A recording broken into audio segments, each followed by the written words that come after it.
Good afternoon and welcome to my living room. So before I start, I'm just going to tell you what I'm trying to do. So I decided to start this short talk show series where I interview people or different people from different walks of life about what motivates them, what encourages them to be who they are.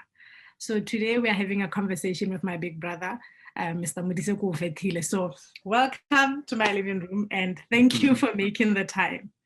Thank you. Thank you, little sister. You're welcome. So I'm really happy and delighted to have you today here to launch my talk show. So I know that a lot of my friends and a lot of people that you don't really know love you, they like you a lot, and they're inspired by your running journey, but they don't know a lot about you. So I just thought you have an inspirational story that deserves to be told to a lot of people. So before I start, I want you to introduce yourself to my audience because now I know you as my big brother. So who is Modise Koofhethile? So I want you to tell us. This is going to be very interesting. I never talk about myself, but just for the sake of other people, Modise is my name, well known as Mod, or there's some people call me Mod Koof, coming from my surname. I was born to an old man and an old woman, called and Mr Koofhethile. Those two beautiful people. I'm the firstborn of the family of five. K being, I think, number what? You're number what? Number four. K being number. We were originally from a village called Lerala in Botswana, from a small clan called the Lokhoe family. Many years ago, my grandfather migrated from Lerala to the north of Botswana, a village called Mapoka, and eventually migrated to a village called Tonota. So people know us as people from Mapoka, or from Tonota rather, but originally we are from Lerala.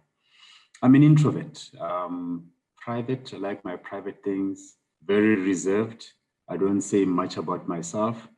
I've learned over the years to come out of the shell. People, when they meet me today, they think I'm an extrovert, but I'm not. Very difficult person to get to know. I think even my little sister's siblings found it very difficult to engage me at some point. But mainly because I'm just an introvert. I like sports, hence maybe now I do crazy stuff. I run, I walk, I hike, I cycle. I like going to the gym. But I'm also very passionate and love being with family. I love my family, my siblings and my wife, my kids, or kid. I love people. As much as I'm an introvert, but I love people. Yeah, thank you. I just learned something today about where we come from. I had no idea about the stuff that you just told me. So I'm glad that we're having this conversation, like the core family. I'm like, who are these people? But I think that is why your grandfather was called a couple of years ago before he passed on to go to Lala, because they wanted him to take the headmanship of the local clan, if I may put it that way. This is interesting information. Thank you. So I'm going to take you back a little bit. Like, tell us about your upbringing, in terms of family. You've said a little bit about that, church and school. So people don't really know where you went to primary school or whether you've been to church. Remember at some point when you were working at KBL, somebody asked me, is Modise like a pastor in a church? He's just too nice, So tell us about your involvement with the church when you were growing up. Wow. That's way back. I grew up from a Christian family. Our parents went to a church called Old Apostolic Church. So when I was born, and family raised us through that church, I must say it's important to love God. it's important to understand what God is. And at the end of the day, growing up within a Christian family or within any environment of holy, if I may put it that way, it's good because it actually sets a standard in people in terms of how you want to live or how you live with people. So yeah, I grew up from a church family, church-going family. Like I said, a family of 5. We lived in Gaborone back in the days. I think I started school at Camp Primary School in Gaborone up until I think standard 6 or something like that. Then my father was transferred. My father used to work for prison services. Or a jail guard, if they used to call it jail guard. Jail guard. He got transferred to Serowe. We stayed in Serowe for a couple of years. I think that's where you were born, Kay. Yeah. If I'm not mistaken. We stayed in Serowe, and then my father was transferred to other positions around the country. I stayed in Serowe as well and then stayed in Palape. I think that's the time when I basically separated from my family, from my parents, because now I was going into high school and went into boarding school. So yeah, that's how we started. But yeah, I used to go to church. Every Saturday there was all youngsters used to go to church. We called it. Oh, I'm so sorry. We called it Sunday school, even though it was Saturday, where youngsters or kids, youth were being taught about God, and we used to sing. And I grew up going to church, and we were singing, and I think I was a good singer to a point where the elders actually chose or decided that I be the conductor of the choir. And as small as I was conducting a choir of teenagers when I was still in my, I don't know, whether 10, 11, 12 years old, something like that. And so, yeah, I was pretty good. Let's put it that way. I like how you say you went to camp. I didn't know that you went to Camp Primary School. So that's another information that I... No, I thought you started in Serowe. So I remember the Serowe and Palatine you went to. Okay, that's interesting. Yeah, I guess because you were born in... Were you born in Serowe? No, I was born in Gaborone, yeah. Yeah, you were born in Gaborone and we moved to Serowe. Yeah. So you were still a little baby when we moved to Serowe. So yeah, in Serowe I was there. I went to Simon Ratsosa Primary School. I did my standard 7 day, and thereafter I moved to Palape to start my high school. Yeah, high school. That's where you were in boarding school, right? Kolotsane. Well, the 2 schools in Palape that I went to. One was a junior secondary school, where I did my Form 1 up to Form 3. Then Lotsane was Form 4 to Form 5. So Form 1 to Form 3, I stayed with my father's cousin, who was working for the Botswana police. He was a traffic cop, or he is a traffic cop if he hasn't retired by now. I stayed with him, I think, for a year. And then I moved to some family friends, church friends, Mr. and Mrs. Lebang, and I stayed with that family for the rest of the 2 years. Then when I finished my Form 3, I went to Lotsane. And that's where I went into boarding school, and that's the high school. Yeah, because I do remember we visited you once, Kolotsane, and I remember Mama had bought like a tin of Milo for you. And we used to look at you as this big person. I remember growing up, because you were in boarding school, you lived away from home. I don't remember seeing much of you at home except during the school holidays. And I remember one time, you bought me these pink slippers. And I never got to wear them. I think my sisters took them. But anyway, how was boarding school for you? What was the experience like? Because I know you met, anyway, go ahead. How was boarding school? What was the experience like? Very, very interesting. I don't even remember most of the things back then, if I did something, I bought you a pair of shoes. I don't even remember. I still have that picture in my head. Oh, that's great. That's great. Because remember, when you are older, your siblings will always remember, because if you give them, they will remember what they got from you back then. So yeah, I don't remember that, but yeah, I guess that's good. At least it says to me that I did something for you. At least one thing that I did for you. I bought you a pair of one thing. And so, then you went. It was interesting. No, go ahead. Sorry. It was interesting going to boarding school. I mean, like I said, I started at Palate Community Junior Secondary School, and that school was actually a Roman Catholic school. So I did my Form 1 up to Form 5 in a Roman Catholic school. We used to go into church and pray, obviously different settings than the church that I'm used to, but it was an experience because it was a different church that I never went to. So I did my 3 years at Palapa Community Junior Secondary School, which was I learned quite a lot.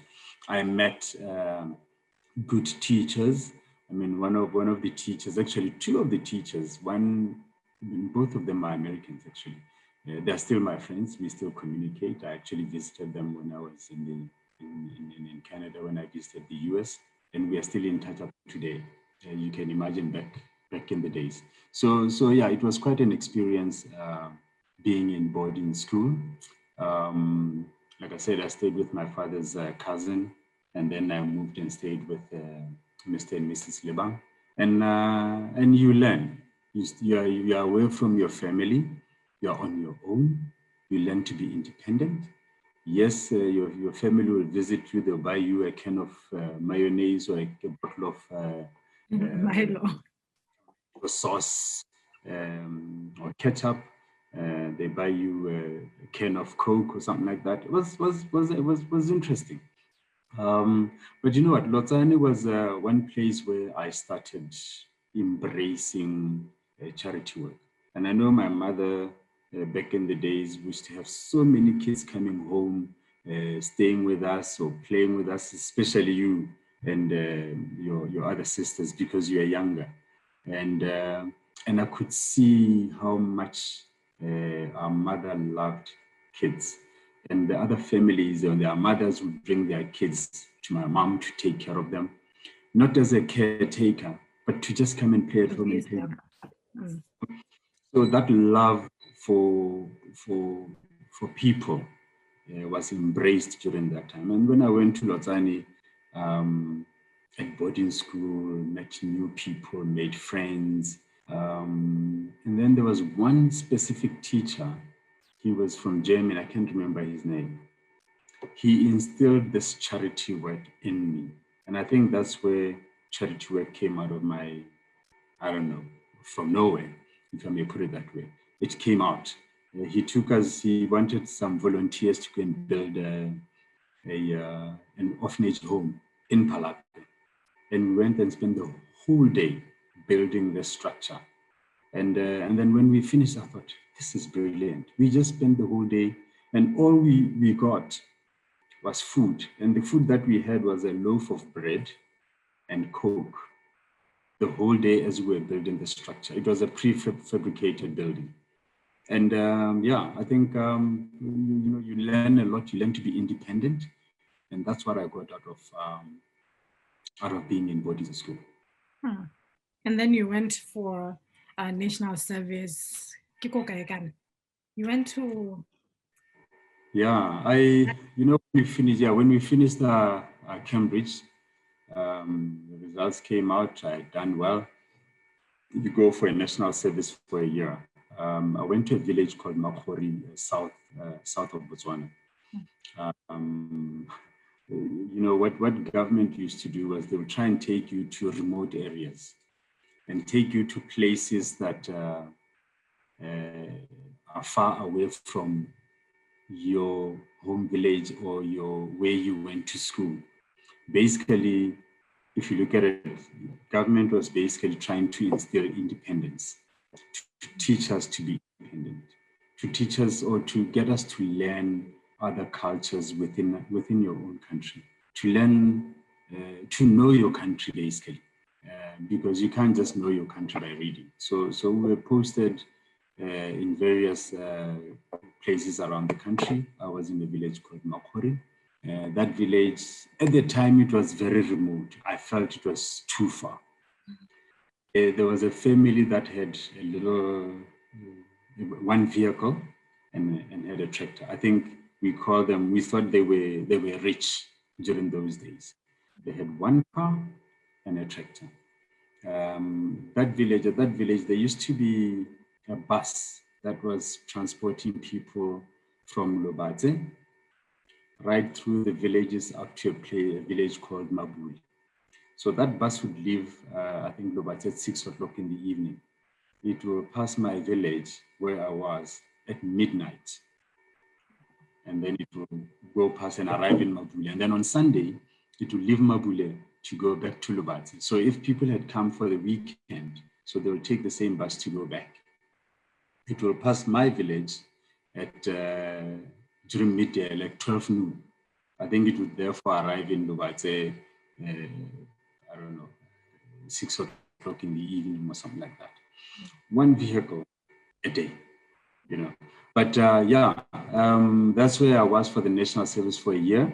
What did I do there? Mainly, I was a teacher assistant. I was involved in agriculture, working with the field officers in agriculture, going to farms, farms, measuring their farms, making sure that when they plant, we know how many hectares they've actually planted and that type of thing. I was also involved in the clinic, working with the nurse, or with the nurse, I think, the social worker and the nurse. So I was alternating on a weekly basis. So, and I was staying with a very nice family, Mr. and Mrs. Muketi. May their soul rest in peace. They passed on. They were elderly people, but I'm still very much in touch with the family. Boys in Spiek, who here. He got married. I was there at his wedding. I even went to his village during his wedding. I learned quite a lot during my Tirelos Chava service. Met people there. I mean, even early last year, 2020, in February, I went through that village because I was going to take one of my charity work to that village, and I stopped there. Went to see the old lady who was working at the clinic. Went to her home. She was surprised to see me. Went to the chief, even though the chief had already passed on, but his son took over. So it was quite interesting. I still keep in touch with that family. Yeah, that's really nice. I'm just curious, how much were you guys getting with TS during those days?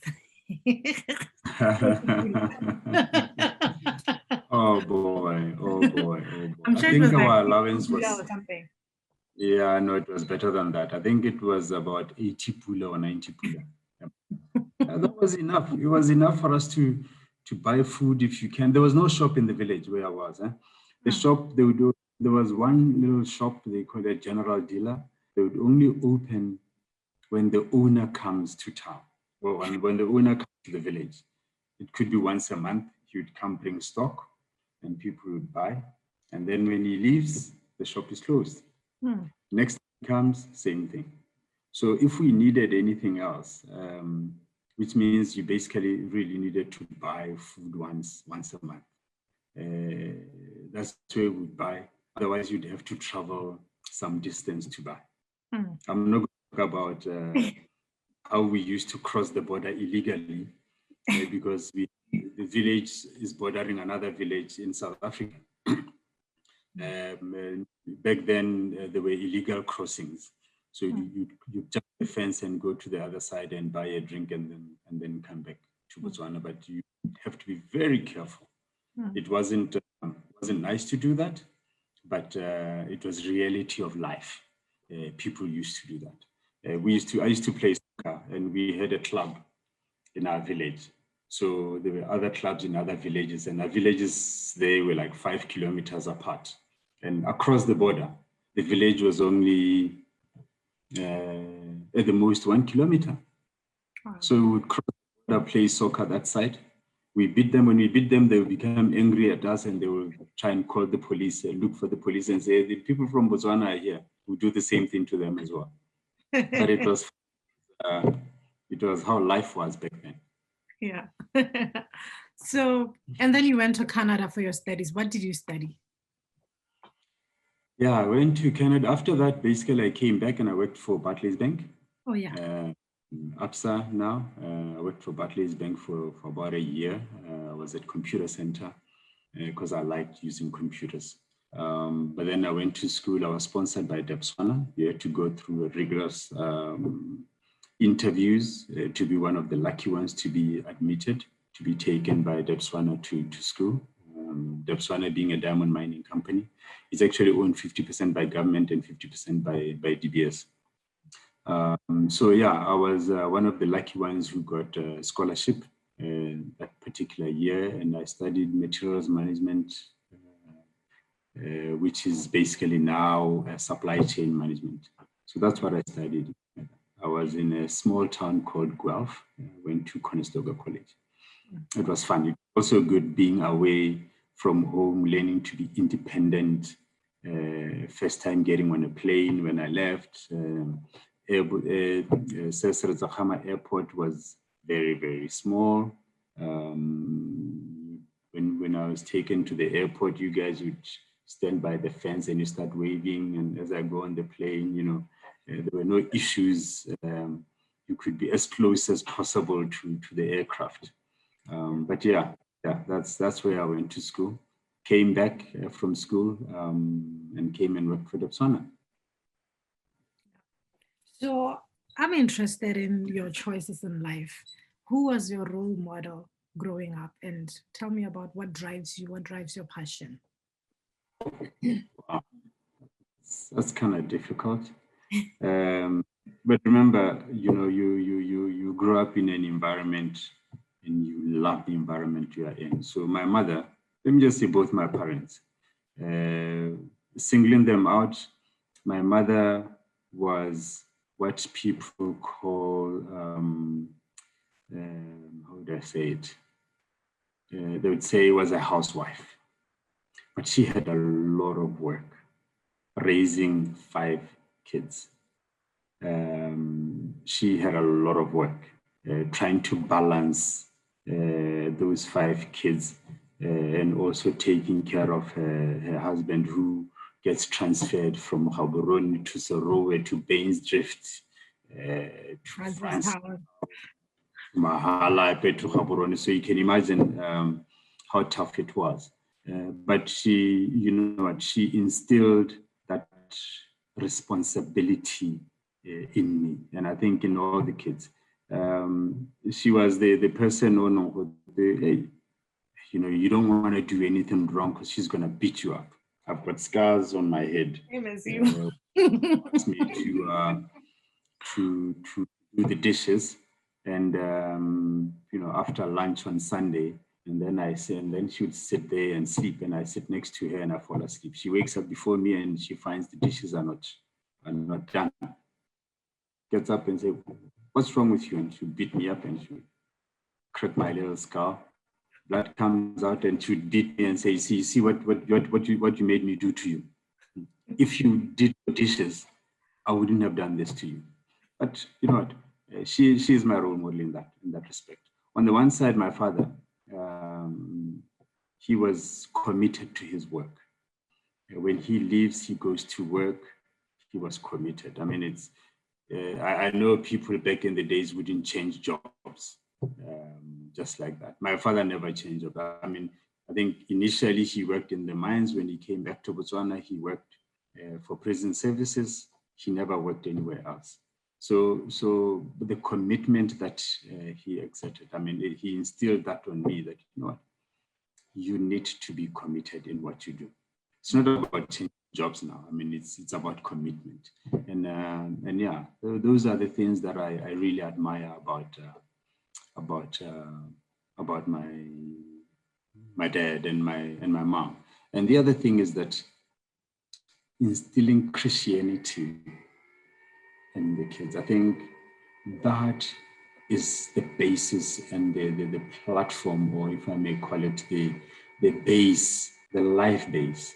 I'm not saying everybody is like that, but if you are within Christian family, and when I say Christianity, maybe I'm discriminating. It doesn't matter what form of God you, you worship. It's about God. And I always say it's not about going to a building. I mean, maybe today you don't see me going to church, but I always say it's not because I don't want to church. I don't want to go to church. It's not like I don't like to going to church. It's only that I'm saying I believe in God because that has been my base. I believe in God. I'm here because of God. Yes, I don't go to that building, but I'm still a believer. Yeah. And nobody can take that away from you. Yeah. So you call it church, whether you call it Christianity or Muslim or whoever you obey, the God is important in your life. And I think that's what my parents have instilled in me. So I'm going to fast forward to now and start talking about your running journey. I want us to have a conversation about why you started running. I mean, it's nice that now I know you used to play football back in the days, so maybe that has contributed to your running. But tell me about your craziness, because you are one crazy person. Sorry to say this, but tell me why you do these crazy things. Then I'm one of the many who are crazy. One of the millions who are crazy in this world. Think about it. I've always been athletic. I mean, even at primary school, I used to run 100 meters or short distances. I played soccer, but I never really played sports professionally. But I enjoyed sports. I know at some point in primary, secondary school, I was asked to join the team, and I sort of refused in a way, saying, you know what, my father can't afford medical to take me for medicals if I break my leg and whatever the case is, because I was afraid if I break my leg and know my parents' financial position. My mother wasn't working; it was only my father, and I'm like, I can't do this. But I've always been athletic. But I think around 2006 or somewhere about there, I was a big guy. You remember. I tell people that I used to weigh 107 kgs at some point. I gained weight. And then 2006, I started walking. I joined the YK Charitable Trust as a participant, and I enjoyed walking. Knowing also that they are raising money for charity, so it was good. I was doing some exercise at the same time contributing towards charity. So that's really how I started. And then I included a little bit of running. You know, I would run 2 kilometers there, 5 kilometers there, 10 kilometers there. That was my distance. And I thought, I'm good. Then one year, I think it was 2012, I registered for, in fact, what happened was in 2010, there was a marathon, a Gaborone marathon during the World Cup. And I was like, yeah, maybe I'll do this thing.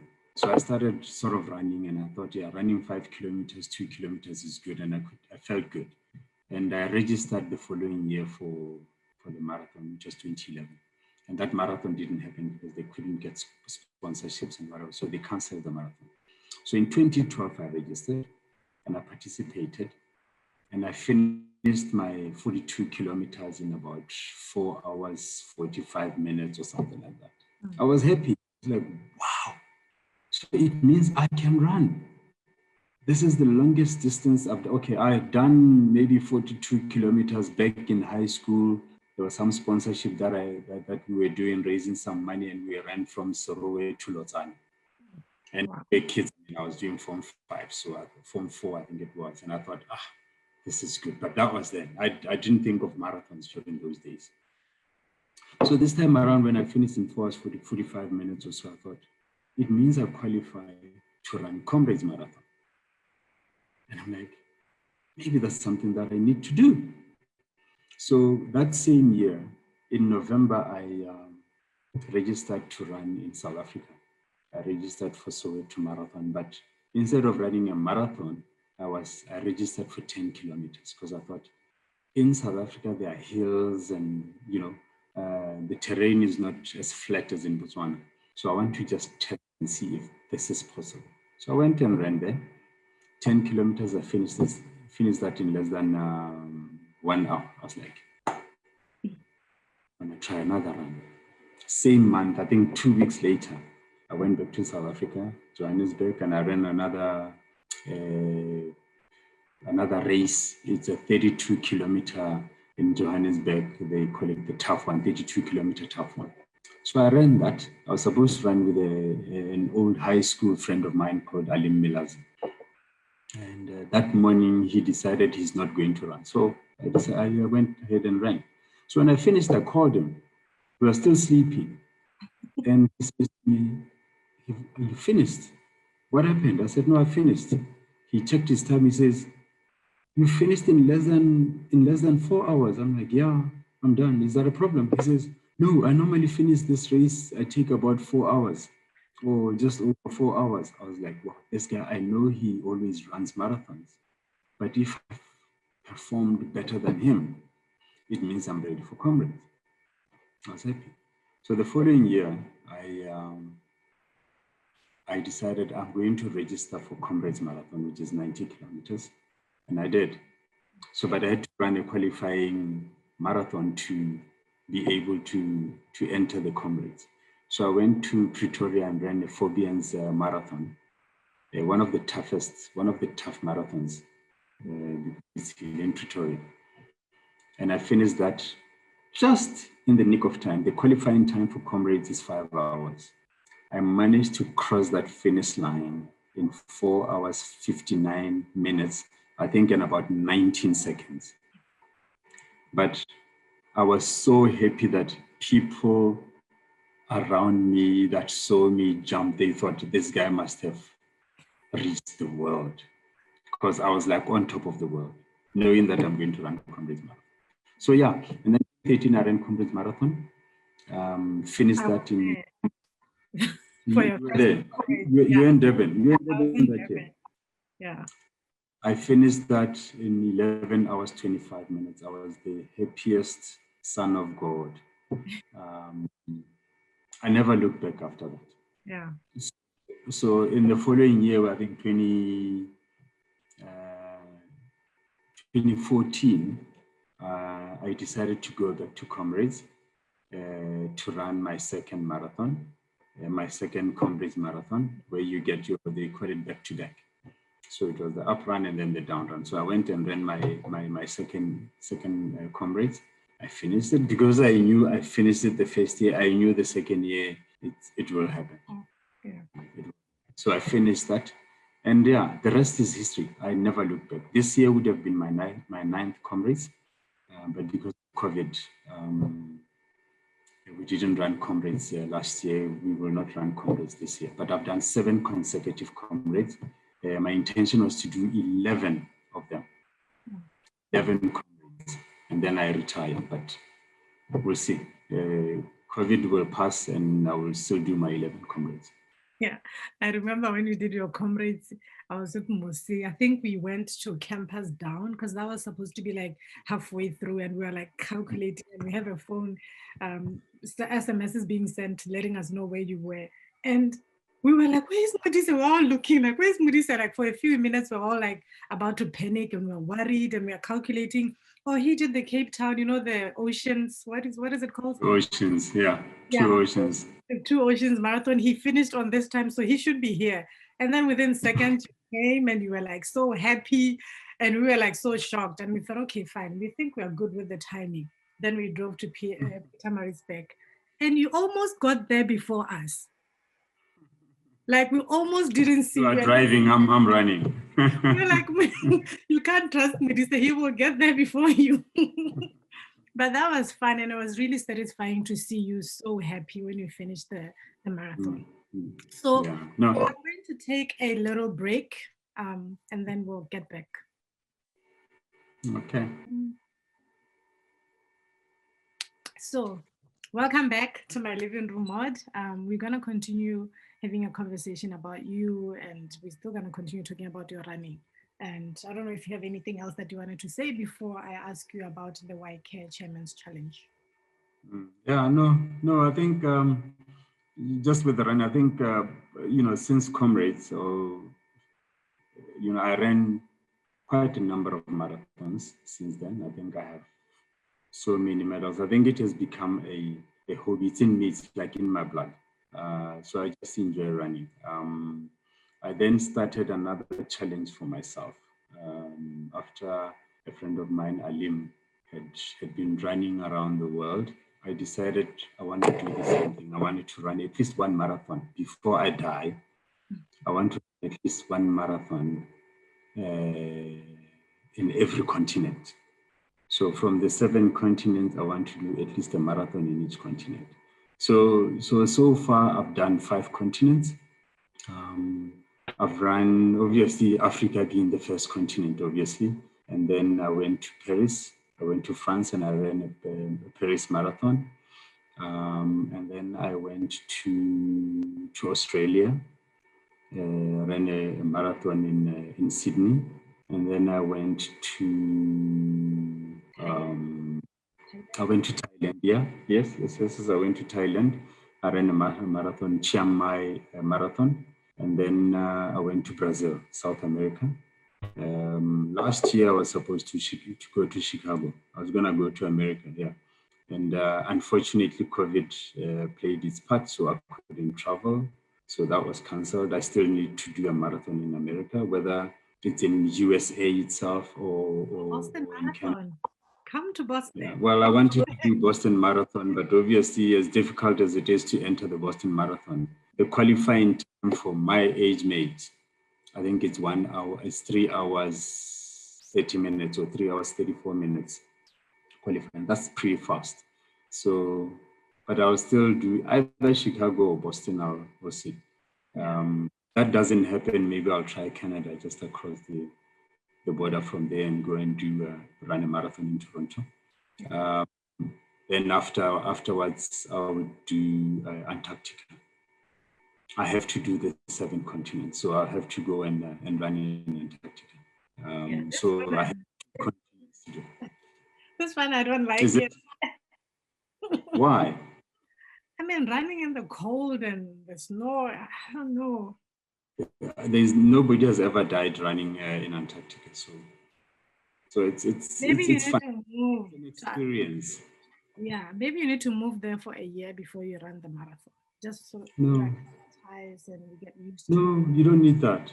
I will write a long speech to convince you not to run that marathon. That will not happen.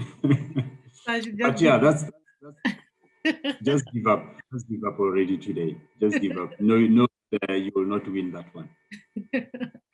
Yeah. But yeah, that's me and running. I just enjoy running. Every year now, I think for the last, if I'm not mistaken, for the last 8 years or 7, 8 years, every year I run on my birthday. I run my age without fail. So recently you did 53 kilometers. I did 53 kilometers a couple of days ago on my birthday. So next year I'll run 54. Maybe I'll continue, or maybe I'll stop at 54. Maybe I'll stop at 55 and run 55 every year, and then maybe the following day run the difference. Yeah. Wow. Okay. But so it's just fun. Yeah. So to me, the longest running challenge that you've done was the YK Chairman's Challenge. So I want you to tell us a little bit more about the challenge and why this challenge, seems so difficult and impossible. It used to seem so impossible, when you first told us about it, but tell us a little bit about this challenge.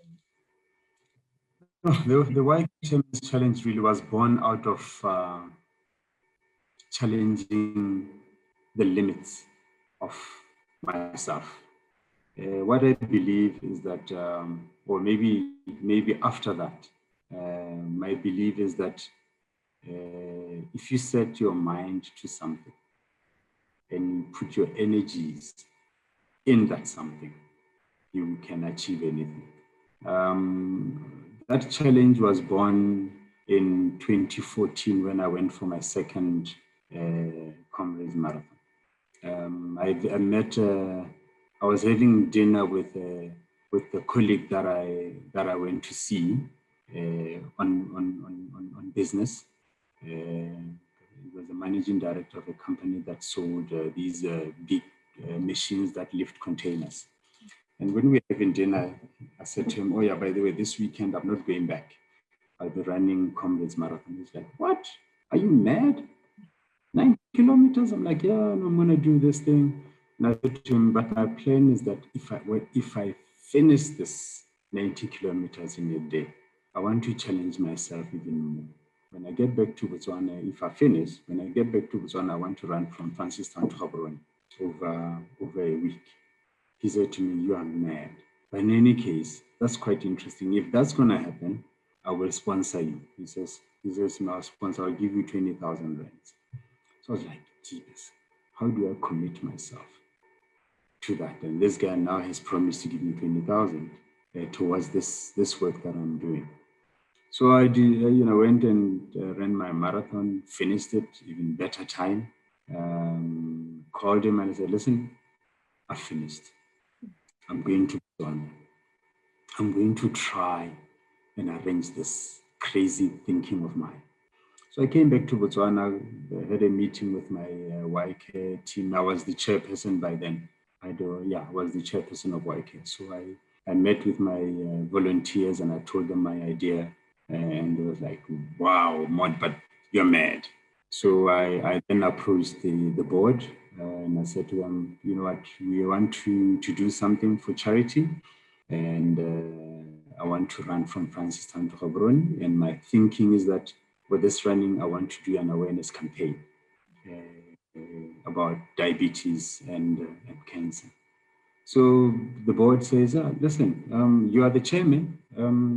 If you can do it, listen, it's up to you. But we are afraid, we don't think it will happen." So I said, "No, I will do it." So that's how the Chairman's Challenge was started. And my team then called it Chairman's Challenge. I could have called it something else, but my YK team said YK Chairman's Challenge, YCC. So they helped made all the arrangements. The idea was we run from one village to the other until we arrive in Gaborone. And we have sleepovers through those villages. And where we sleep over, we do a little campaign on diabetes and cancer. We're testing people with these rapid tests for diabetes to check if you are diabetic or not. And we started in Francistown, went to our home village in Tonota, right through the villages. So that year, 2015, I was running. And remember, I used to weigh 107 kgs. My weight dropped from 107 kgs in 2011, went down to about 90 kgs in about 20, what year was it? Maybe 2013. And then by 2015, my weight had dropped below 80 kgs. And I call it organic losing of weight because I wasn't taking anything to lose weight. Yeah. So I was just running, and just making sure that I eat well. Eat your veggies and your proteins and that type of thing. Right. So yes, that year I ran, completed the Francistown Gaborone challenge. We identified quite a number of people who were diabetic and didn't know were diabetic. People normally ask me, why diabetic? Why diabetes and why cancer? Obviously, these two non-communicable diseases have taken the lives of a lot of people in the country, let alone Botswana, I mean, in Africa, around the world. And I think it's because a lot of people are not aware of these conditions. My mother is diabetic. I knew she was diabetic for many years, but I didn't pay attention to it. But I really started paying attention and wanting to do something about it after 2012 when she went blind because of the one eye went blind. And when we consulted, and I think you were there, when we consulted with the doctor in Johannesburg, he was talking about the retina, what happens to the retina behind the eye when you are diabetic. And when I Googled that and saw on YouTube how that really works, I was like, if I knew this a year before, I wouldn't have allowed my mother to have stayed longer than she did because of some people not telling us proper information, the right information. I would have fought to make sure that my mother gets help. Right? So that was a message that came into me that, you know what, if there is anything that I'd want to do, is to help somebody's mother, somebody's father, somebody's cousin, sister, to know about this and be able to help them. Hence the campaign. So yeah, that's how YK Chairman's Challenge has moved from being 1 year to, I think now we're on the 6th year. It's really great to hear how this YK challenge started. Actually, I didn't even know some of the details. Yeah. So I want to take you back to your first challenge. Where you were running from Francistown to Gaborone, because during this running, you were always updating us in the family WhatsApp group. Every day in the evening, we're looking forward to seeing pictures of you, what you did, the villages you went to, clips and stuff, because not all of us were there. Luckily, SB and Mokgweetsi were there in the beginning from Francistown to Tonota. So that was nice. Mom was there, but some of us were not there. So what really caught my eye or my attention was on day 3. I think it was day 3 or day 4. Because you were really weak, Modise, and we were all like praying for you. And I remember my sister used to say, we'll send a voice note in the morning, guys, let's pray for Modise, for him to complete whatever it is that he wants to complete. And I think, day 3 or day 4, you sent a message in the evening that you were very emotional that day. You were crying, you were running.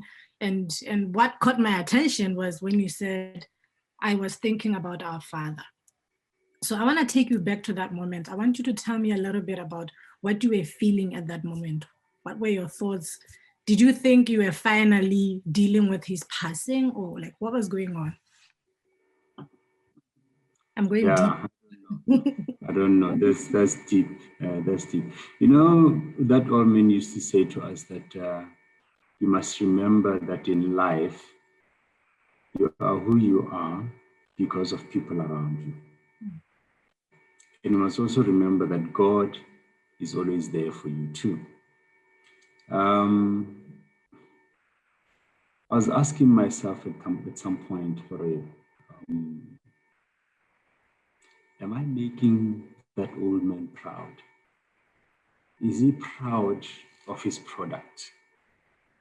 Is he proud that he left a young man this side of the world? Is he proud that that young man is doing something positive for himself, for his family, for my family, and for the country?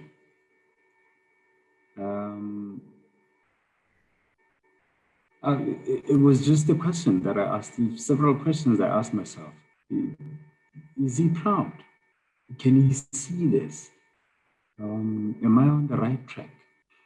And I think that day, I don't remember very clearly, but if it was day 3, day 4, day 3 we were in Palape, and it could have been in Palape because you remember the old days when he was in Serowe and I was going to school in Palape. Palape was the first village that I stayed or that I was away from my parents. The independence thing came into mind. But by the time we're in Palata, I think we had already identified probably about 2 or 3 people. I think there were 2 people that we identified. One old lady in Sirule, and I think there was 1 person or 2 people in Palate who were identified as highly diabetic and they didn't know.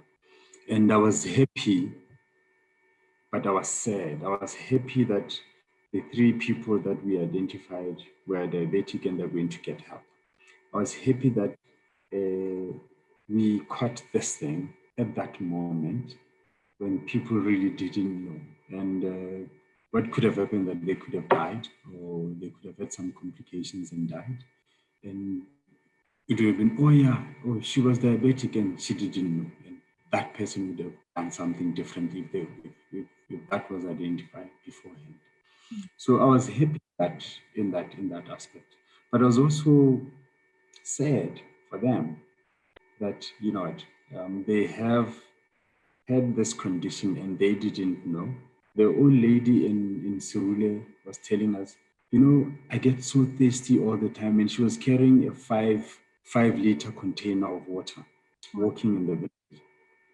It means she drinks and then maybe 200 meters, she's finished 5 liters of water. She's released 5 liters of water already. So, but because people don't know anything, they just assume, well, I guess that's the way I am. Because they are not sick, they don't go to the clinic to get checked. So I think that moment, like you say, maybe I was also dealing with, I was now mourning my father. I don't know. It could be it. Yeah. It was just a different moment at that time. Yeah, because I also feel like I feel like you were really, it was that time when you were finally dealing with his passing, because I know, you're the leader of the family, you're the big brother, you're the father to us. So even when we have things happening at home, we put all of the responsibilities on you. I remember that when my dad passed on, your mother-in-law also had just passed on a few days ago. So you were really moving between the two, between Tonota and Gaborone, leading conversations and plans for both funerals. So I think as a family, we really didn't give you that time to really, deal with the passing of your father. So on behalf of everybody, I want to apologize. And for everybody out there, we need to learn to give our loved ones, even though they are leaders of the family, we need to give them time to really deal with the passing of the loved ones. Okay. So Thanks. I have to another take question. responsibility. So remember, you as an older child in the family, you have to take responsibility. Yeah. So sometimes there's no time to grieve or to mourn. You have to take the horns by the bull, or to take the bull by the horns, and move on. So yeah, but thanks for that. Yeah, welcome.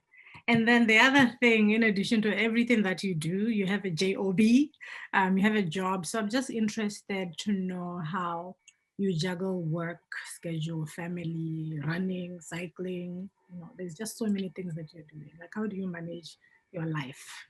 It's busy. It's so hard to get an appointment with you. Yeah, it's hard. It's hard. Being in a corporate world, being employed, working for a corporate company, work for Botswana Oil Limited. Yeah, I'm into corporate strategy. That's what I do now. From a logistics environment back in the days when I went to school and then went into strategy and leading organizations. Now I'm with Botswana Oil, looking after the strategy of the organization, looking at the future of the organization. It's an 8 to 5 job.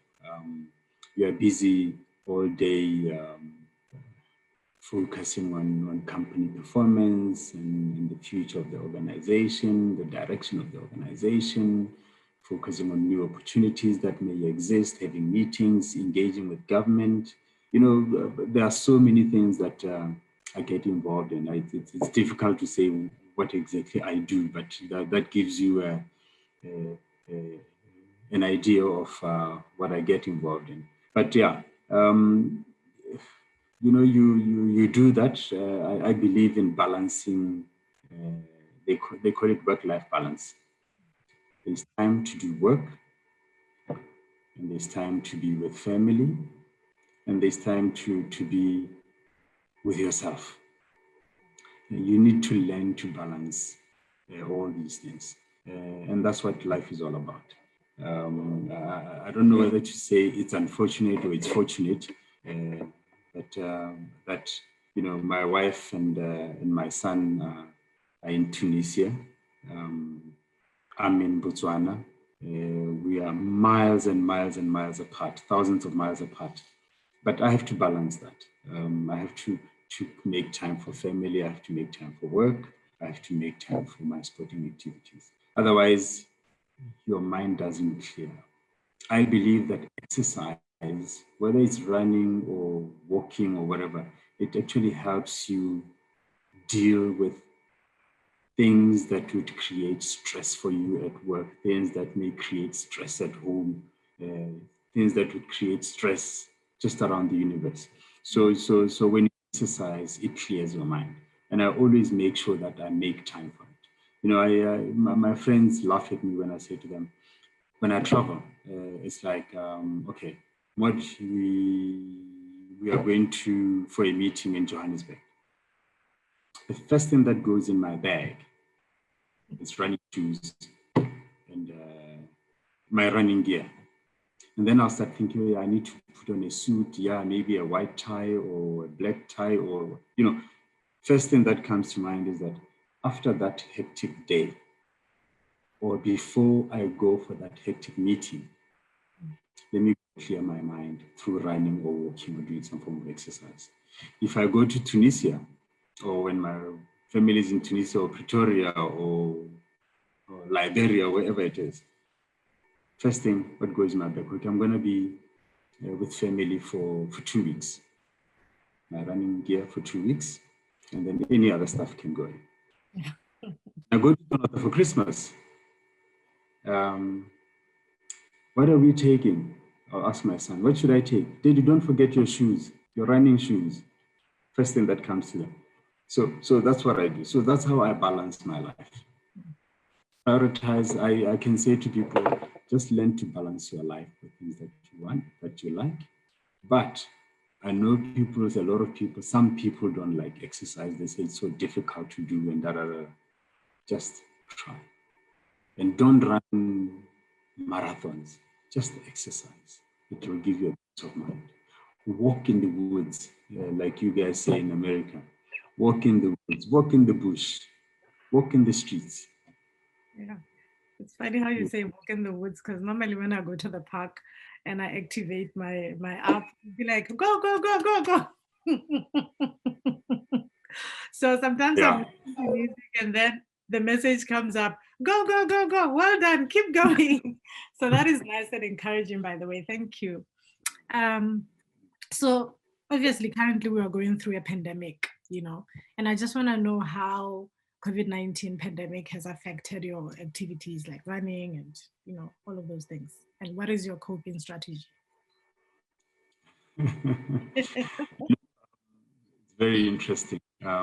The only challenge that COVID has created for me is the love of running with other runners, right? Having thousands of people running. I mean, when I first decided to run in Paris, I was excited at the fact that there would be like 46 or 45,000 people doing a marathon. When I go to Cambridge, there was like 19,000 people running. You know, that whole camaraderie, different people from all walks of life. It's fun to be around such people. Some people that you don't know and you're so tired, you want to just quit. and somebody comes and say, let's go. And they see your name on your race number and say, Modise from Botswana, let's go. I miss that. Has it really affected my running? A little bit, but not that much, because So I you're still enjoy my... in the backyard. During lockdown, I think the first week of the lockdown, I was running around the yard, inside my yard, because we were told not to go anywhere. So I was running around there was actually eventually a track around the house, and I could run 5 kilometers around the house and 10 around and run 5 kilometers. I've done 10 kilometers running around this house before. Wow. So it didn't stop me from running. And then eventually, because in the backyard I've got space and it's bushy, I started going through the back gate and running at the back. And I was doing one lap is about 800 meters, and I've run 42 kilometers on an 800-meter lap. So it didn't. In fact, I was at my peak last year, running in the backyard. Yeah. Anything that I guess was going to the gym, because at least at the gym they've got all different types of equipment that one can use. But other than that, up to today, I haven't actually gone back to the gym. I'm exercising at okay, I run outside because the lockdown is over, but COVID is still there. I still believe that we need to take care of ourselves. We need to put on our masks. We need to sanitize all the time. Drink warm water with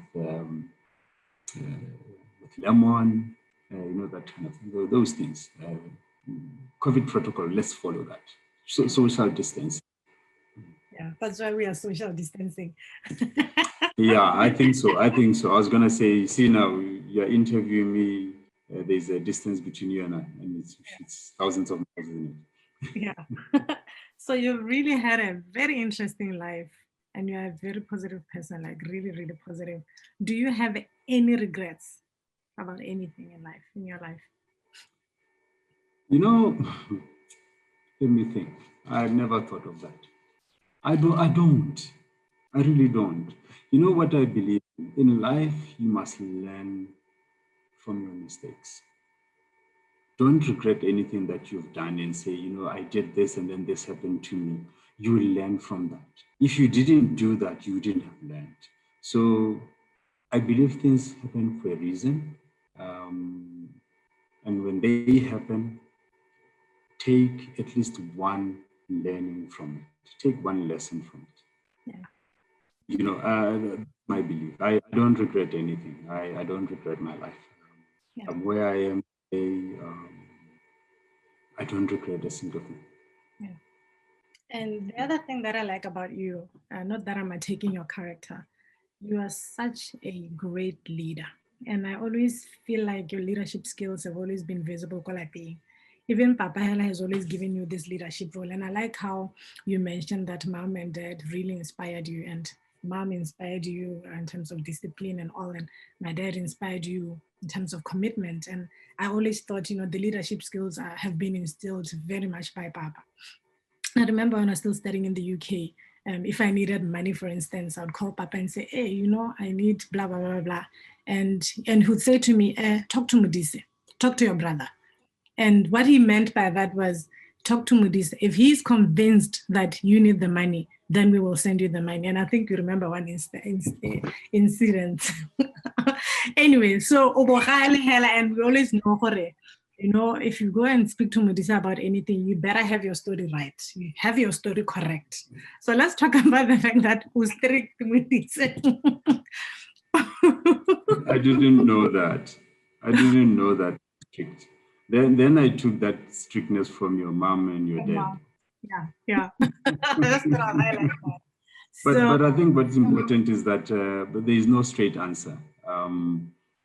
If you come to me, and I think I've seen this even in the corporate world now, there are people that I've worked with for many years, or different organizations that I've been, where people thought, or they still think I'm strict, but strict not as in a difficult person, not as but they come to me to ask for something, they have to think before they say it. Or in a lot of cases, they say when they come to see me, or they ask me a question, or when I ask them a question, they are already thinking about, if I say yes, what's the next question? They want to double guess me. And I keep saying, no, when you come to me and you would like me to help you with something, I believe that you have it in you. You have all those answers in you. All you need is you just need somebody to show you where to find those answers. So when you come to me and ask me questions, I'm going to ask you back. I'm not going to give you a straight answer. I'm going to ask you a few questions for you to answer. And then once you answer those questions, then you realize, oh, okay, then this is the way to do things. Yeah. You know, you came to me the other day, last week, and he said he wanted to talk to me, OG. And he says to me, he wants to go back to school. He wants to study business management or international business. And I asked him questions, what he believes business management is and what he believes international business is. And then I said to him, now tell me, if you know the difference, what is it that you want to do? Think about it. And then once you know what to do, then you can come to me and tell me what you'd like to study. Because if I tell you to go and become a doctor, like when we were young, when I was young, my father wanted me to study hard so I become a doctor. Right? So they define what you need to do. Even though you are not really cut for that, they decide for you. So I'm saying, no, let's not decide for everybody. Let somebody decide for themselves, but show them the pros and cons and get them to investigate a bit more. So yeah, I don't know how strict I am, but I always ask questions. Yeah, we are very strict. I always tell my nephews and nieces, when you go to Modise, have your story correct. So yeah, so I'm just gonna conclude by saying that, everyone, including my friends, even people that have never met you, think you are the most amazing person. And what message do you have for people that really love and appreciate you? Just in like 2 sentences. Wow, you've painted. I want to see that brush that you used to paint a picture of me, and I would like to see that picture. But yeah, no, I'm humbled to hear that, Kay. Yeah, I always hear you. I've seen some support notes from your friends when I was running and da da da da da da. But you know what? I'm just an ordinary person who happened to decide to give back to the community and learning from your mom.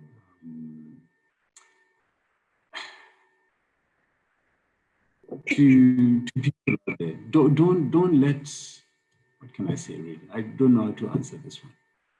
Don't let anything go between you and your goals as a person. Don't. You must focus. You must exert all your energies towards that particular goal. And when I say don't let anybody go between you and your goals, I'm talking about people who are going to derail you from achieving those goals. So you must do that with passion. You must take the people that want to help you achieve your goals with you. Take your family with you. Take your friends with you. And I'm going to use acquaintances as well, because there are acquaintances that will eventually become your friends who wants to see you do good things for you. So take those people with you. But last but not least, what is important is that you must have that belief in God. Whoever God you believe in, have that in you, because that will carry you a long way. Yeah. I think that's really all. I can't think of anything else. I think that's a beautiful message for everyone. So recently when I told our family members that I was going to be doing this interview with you. They were very, very happy with me. And they really want you to know that they love you and appreciate you. And I have a surprise for you. But before I show you the surprise, I'm going to say my gratitude to you. I really want to thank you and Mosi for being so, so, so generous, especially that you guys paid for my tuition fees for my master's.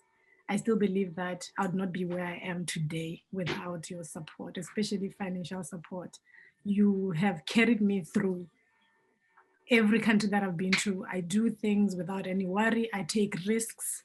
I go up there with confidence, knowing that you are behind me and your support is greatly appreciated. I really love you, Modise, and my prayer is for God to really bless you beyond imagination.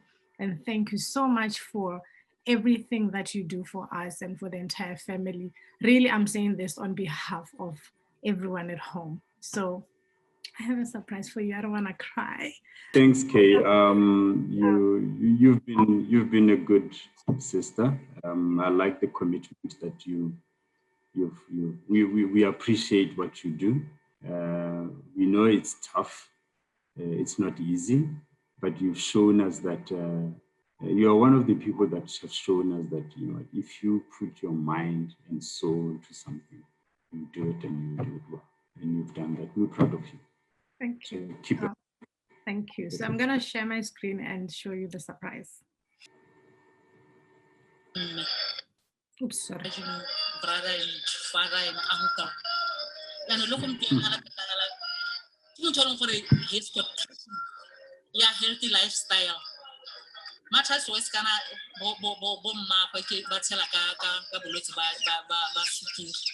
and he needs to be an activist.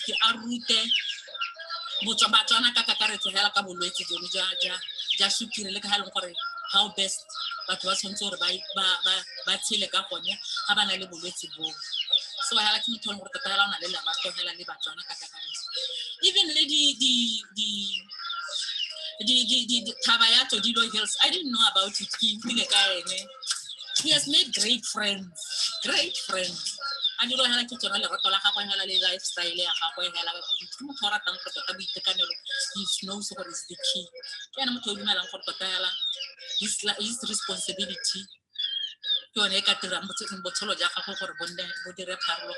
Especially so even now, in what another marathon what you tell us, it makes him look young.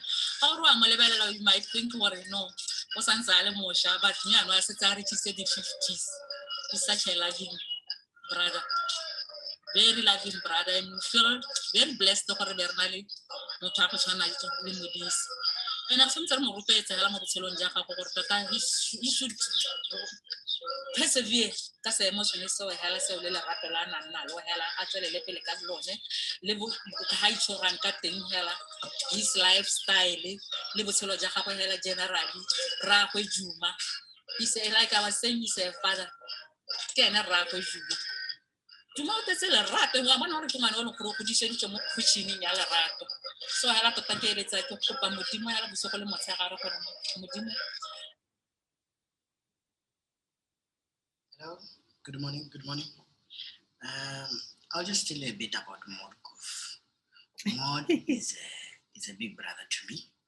He's a very generous man, loving. He goes for everything that is challenging for him to win. He's a minded man that says anything is possible. He encourages a lot of people. He reaches out for the less privileges. He does all those things that he has inspired many, like me. I am now into running because of his inspiration. He's in love. He's always smiling, even if he's in pains. When he's in pains, he wakes up and he do it right. So he's a very loving man. So Mod, whatever you are doing, can you continue doing that so that everybody shall learn of living a healthy life? Thank you. Ciao. Mod, I'm not sure there's any way that can fully describe how amazing human being you are. You are a living example of a father figure, a brother, and everything that humanity needs. You've been more than good to me. The Lord can testify that I am the man that I am because of your guidance. Keep on being yourself. Keep on doing the amazing things. Be blessed. God loves you. Words of inspiration, encouragement, and motivation. Modise Mod Koofhethile walked over 400 kilometers to make people aware of some health conditions, such as diabetes. During his walk, he shared valuable information with people, encouraging and motivating them to be hopeful. A man who demonstrated one of the pillars of our nation, thus caring and compassionate nation. One of the most humble,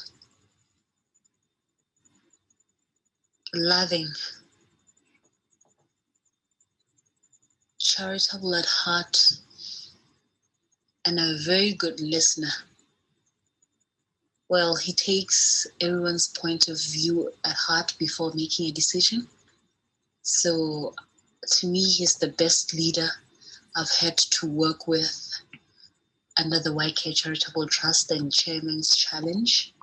And personally, Hela, he's a great person to be around. You learn, you feel comfortable and confident about yourself working with him and just being around him. He encourages us to bring our inner abilities out and be able to be who we are, regardless of the age difference. That's Modise for Gadimo. Hello, my brother, Modise Koofhethile, aka Moroka. I want to take this time and opportunity to thank you so much, my brother. You know, you are very hardworking. We haven't said much about this, but we need to tell you now, as your siblings, that indeed you are a great inspiration to our lives. Your siblings, I and the rest of the Moroka family, we do see the great job that you are doing. You are doing wonders. You are a great athlete. You are a cyclist. You are also into charity, something that a lot of people see you out there. I just want to tell you, my brother, that please don't stop. The sky is the limit. What you are doing, you are actually making an impact onto somebody's life out there. I and the rest of the Moroka family will always be there to support you, my brother. Keep it up. We love you so much, and we will always pray for you. Thank you, Mo, for being such an amazing brother, friend, and pretty much everything to everybody. Your generosity knows no bounds, and we are so very grateful and lucky to have you in our lives. We love you. Ramod, Fortmaniak. Ke go lakaletsa matsego le mathogo mono mo tirong ye nte o e dirang ye ka re tshwara hela ka thata o motsadi wa rona o sengwe le sengwe sa rona jaanong tshwara hela ka thata ra ba rapedisa nkgonne. Big brother Modise, today I just want to appreciate you. I want you to know that I love you. Uncle to my children, a big brother to me, grandfather to Jade. We really appreciate and we would love to say, keep it up. I know sometimes we give you a hard time, but you should know that no matter what, we will always be your little sister, and I will forever cherish every memory that we shared from our childhood up to today. Love you, big brother, love you. Love you, grandfather, love you. Raho JJ, hi. Thank you so much, Raho JJ, for being the best big brother to us. the best father, the best uncle to our children. And in a nutshell, all I want to say now is we are so, so, so proud of you with what you are doing, the marathon, the cycling, giving back to the nation of Botswana. We are so proud of you. Nahela, all I can remember is when we started running from Francistown to Gaborone, it did not sit well with me. I cried several times. Even when I joined you, when we started in Francistown, I just couldn't believe you were going to run all the way to Gaborone, but you made it. And I am so, so, so very proud of you. And keep doing that. It's beautiful. It's amazing how healthy you can be at your age. And I'm sure you are inspiring a lot of people here in the country and even outside. We are so proud of you. I love you, Rama JJ. Big up to YK Charitable Trust, and big up to the big man himself, Mod Koof, with the Chairman's Challenge, giving back to the community and promoting health and wellness all around. Big up one more time to the YK Charitable Trust support team for their good work, and big up to the Diabetes Association and the Cancer Association for taking along all the time. This is Kamahala Moroka. This is in recognition of my uncle Modise Koofhethile, aka Mod. Mod is a man of many traits, a pillar in our family, our go-to person. He is our strength and a humanitarian. We are very proud of him, as Banabacha, Lamek, and Colleen, for being there for us through all. And we are constantly being blown away by Mod's resilience, Mod's humanitarian traits, Mod's love for family, his passion for running. And we couldn't be prouder to have an uncle, a father figure like him. Words fail me to describe the love I have for you. You raised me like your child without allowing me to be in lack of anything good. You are my greatest source of advice and encouragement. I just want to let you know that no matter where I go in life, you'll always be a cherished part of me. Remain fruitful and blessed. I love you, Uncle Mod. Your son, Bully. Greetings to you, my dearest Uncle Modise. I thank you so much for the love and care you've shown to all the people out there. We know that we can count on you. The marathons you run, not only do they benefit you, but they save lives out there. We love you so much, and we are proud of you. Keep doing good. I would love to thank you for the great things you've done to our nation. #Team Modise.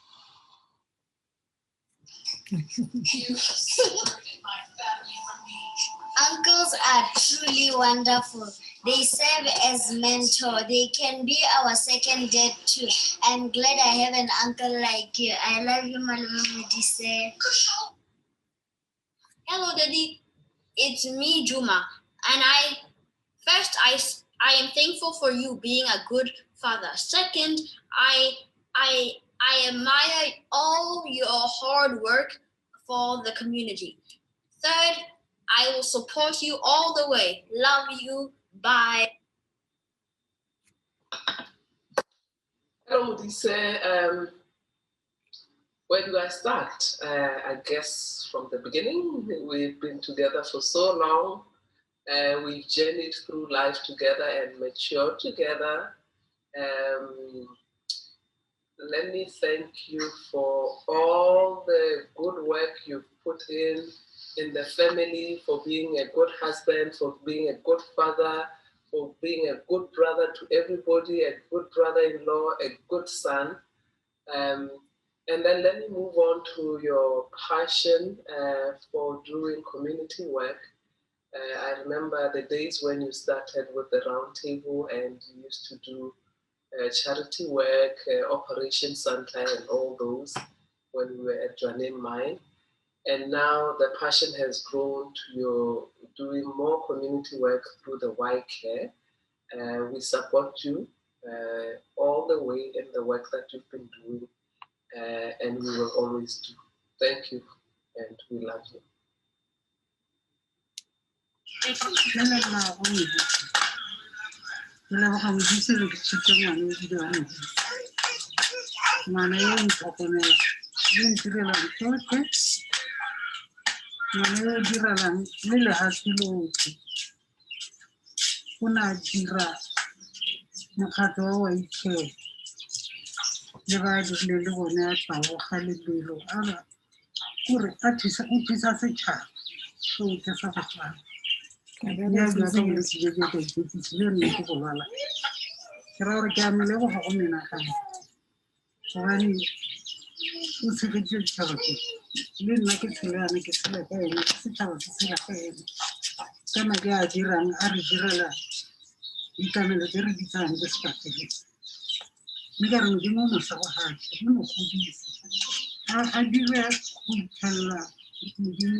So I am going to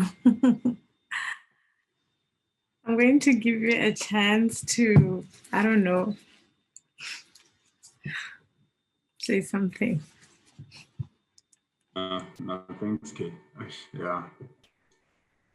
Yeah, I can't say much after this. I really appreciate what you've done. Now I understand why you've been pushing for this interview. Thank you. That's all I can say. Thank you. I'm really touched. We love you so much. You to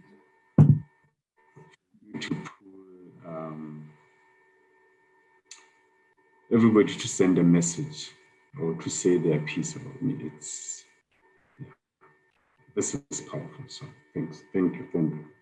You're welcome. I love you so much. And it's a pleasant surprise. I appreciate it. Yeah. I really wanted to appreciate you while you can still respond to that appreciation. And it's really important that everyone was on board to appreciate. We really love you, Modise. I can't even say it.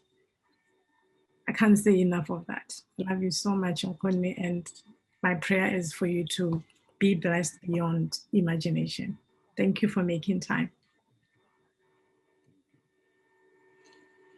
Yeah, thank you so much, Kate. Thank you for the love. I love you too. I love everybody that send those messages. My heart is my heart is white. That's what it is. Yeah. Okay. Like I say, I mean, it's touching. I'm speechless. Yeah. Yeah, it's a pleasant surprise. I didn't expect that. I didn't expect it. I'm going to sleep peacefully. I'm supposed to do some work. I think go and unwind and relax. No, but I really appreciate this. I think the interview is over, right? Yes.